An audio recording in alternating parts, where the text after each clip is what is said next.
রক্ষার প্রশ্নে এবং আগামী দিনে শ্রমজীবী মানুষের লড়াই আন্দোলনকে যাতে আরও শক্তিশালী করা যায় তার জন্যে আগামী 10 এবং 11ই নভেম্বর ভারতের ট্রেড ইউনিয়ন কেন্দ্র বা CI2-র 16তম ত্রিপুরা রাজ্য সম্মেলন আমরা আগরতলায় সংগঠিত করতে চলেছি।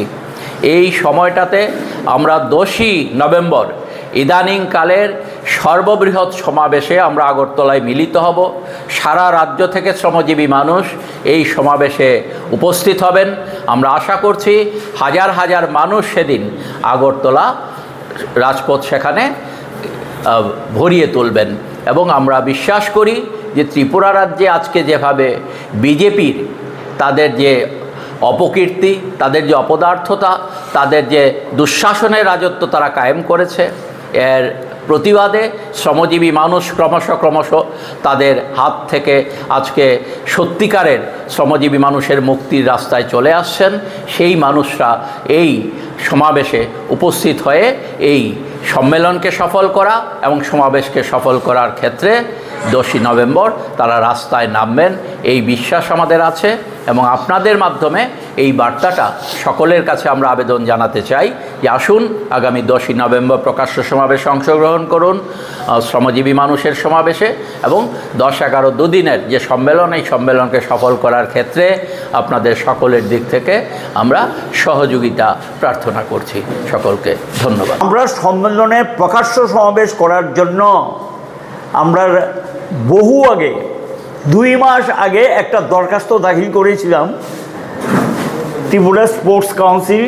এটা হলো গিয়ে সম্ভবত আস্তাবল ময়দান মানে বিবেকানন্দ, স্বামী বিবেকানন্দ ময়দানে আবেদন আমরা করেছিলাম যে এই ময়দানটা আমাদেরকে ব্যবহার করতে দেওয়া হোক।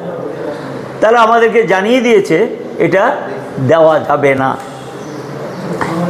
আমরা যখন পার্সু করলাম তখন বললো সামনে এখন যে মঞ্চটা আছে কি একটা চলছে, সেখানে সম্ভবত একটা ওই ইন্ডাস্ট্রি কি ফেয়ার চলছে, ওই মেলা জাতীয় একটা কিছু চলছে, বলছে যে এই জায়গাটা বাদ দিয়ে মঞ্চের যে সামনে একটু অংশ আছে ওই অংশটাতে করতে চাইলে আমরা বিবেচনা করতে পারি।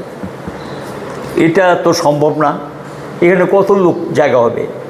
তো সেখানে দাঁড়িয়ে রাস্তাঘাট বন্ধ একটা অবস্থা তৈরি হোক সেটা তো আমরা চাই না। পরে গিয়ে আমরা বিকল্প হিসাবে আমরা বলেছি যে আমাদেরকে রবীন্দ্র ভবন থেকে ওরিয়েন্ট চৌমুহনী পর্যন্ত যেটা এটাকে ব্যবহার করতে দিন। আমরা আবেদন জানিয়েছি, আমরা আশা করি সে আবেদন তারা মঞ্জুর করবে এবং শ্রমজীবীরা তারা 3 বছর 3.5 বছর একটা সম্মেলন করেন, তার একটা প্রকাশ্য সমাবেশ করবে। আমরা আশা করি যে ওই অনুমতিটা দেবে, সেই নিরিখেই আমরা সেখানে প্রকাশ্য সমাবেশে আসবেন। CI2-র সর্বভারতীয় সাধারণ সম্পাদক XMP এবং CPIM-এরও politburo member Tapan Sen, এবং থাকবেন মানিক সরকার, এবং থাকবেন জিতেন চৌধুরী বিরোধী দল নেতা, এবং CI2-র সেক্রেটারি প্রেসিডেন্ট আর আমাদের ওয়ার্কিং উমেনের কনভেনার এই প্রকাশ্য সমাবেশে বক্তা হিসেবে উপস্থিত থাকবেন। আমরা 12টার সময় জমায়েতে সময় দিয়েছি, 10 তারিখ 12টার সময়, অর্থাৎ 10ই নভেম্বর 12টায় আমরা প্রকাশ্য সমাবেশের সময় জানিয়ে দিয়েছি। এখন দেশে কাজের ঘণ্টা কিচ্ছু নেই। শ্রমজীবীদের চরম নির্যাতনকারী শোষণকারী সরকার, সেটার নাম হলো বিজেপি নেতৃত্বাধীন কেন্দ্র সরকার, রাজ্য সরকার। এরা শ্রমজীবীদের চরম শত্রু।